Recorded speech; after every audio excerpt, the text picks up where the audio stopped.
Welcome to TTC Extra, an exclusive online edition of PBS's To the Contrary with Bonnier Bay. This show was brought to you in part by Lexus.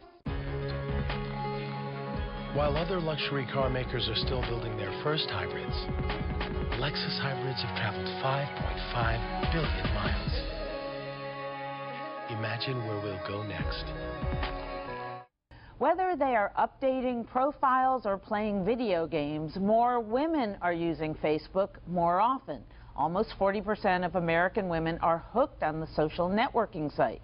This, according to a survey conducted by Lightspeed Research. More than a third of women questioned say they check Facebook first thing in the morning, and more than half say they have more online interactions than face-to-face ones.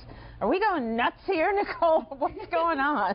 Well, I guess you're not an addict if you don't go to meetings. But I think it really depends on what your purpose is to get online. I mean, my mother has become very active on Facebook, but she's been able to connect with a lot of her friends. She's from Ireland, that she wouldn't see on a regular basis, and her sisters and friends that have moved abroad. So I think, you know, there's that aspect. And there's also younger generations that are doing it to meet people, or there are people, as we saw in the 2008 campaign, that are doing it to be politically engaged. So I think there are a lot of different reasons. So I think it's difficult to just pigeonhole and say this is a problem. Well, you know, when I first saw it, I was so stunned. I said, no wonder bookstores are going out of existence and family life is deteriorating.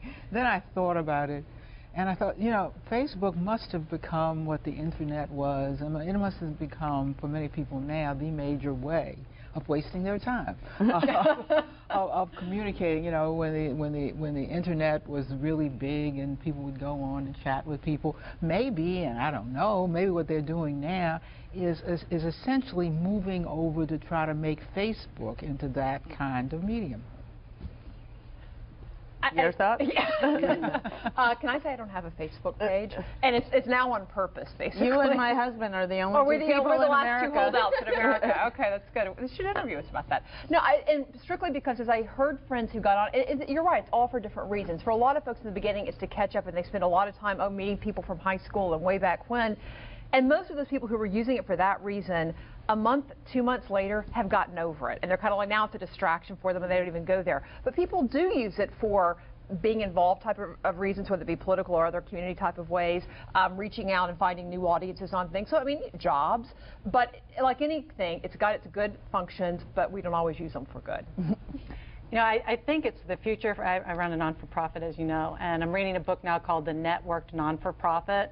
And it's saying that for non-for-profits to exist, the future is being part of social media and engaging your audience in a two-way flow through using that. So I went in kicking and screaming. I'm going out tonight with sorority sisters, so I would never have hooked up again with if not for Facebook. So I see the benefit.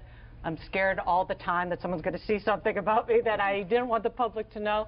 So there's positives and negatives, but I think it is the future, and we have to embrace it and get used to it at our own level. Well, are we sure it's the future and not a fad? Because quite frankly, I got sucked in a couple of years ago and spent a lot of time on one of the apps, the video apps, and cut it off, and now I go less and less and less. I mean, I'm on the internet all the time, emailing people all the time, which is not as fun as hooking up with your friends in person, but I just, you know, I used it, and I forget about Twitter. I mean, who wants an email box full of 100,000 messages from people you don't care about? There are people out there, believe it or not, apparently millions of them. But I think the issue is that the two-way conversation that you referred to, and whether it's always going to be on Facebook that happens or it's something else, is the future. It's not necessarily Facebook itself, I think, being the future. It's that kind of mechanism. Social media. But I think your point about a fad may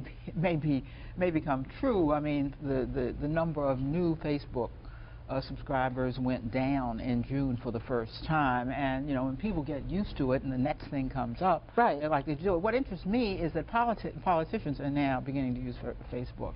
The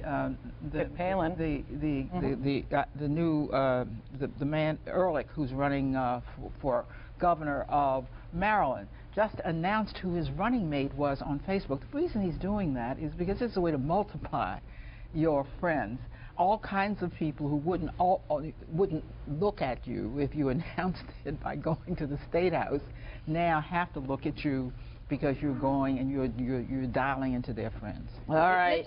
And sorry, we're out of time on this one. Thanks for watching TTC Extra. Whether your views are in agreement or to the contrary, please join us next time.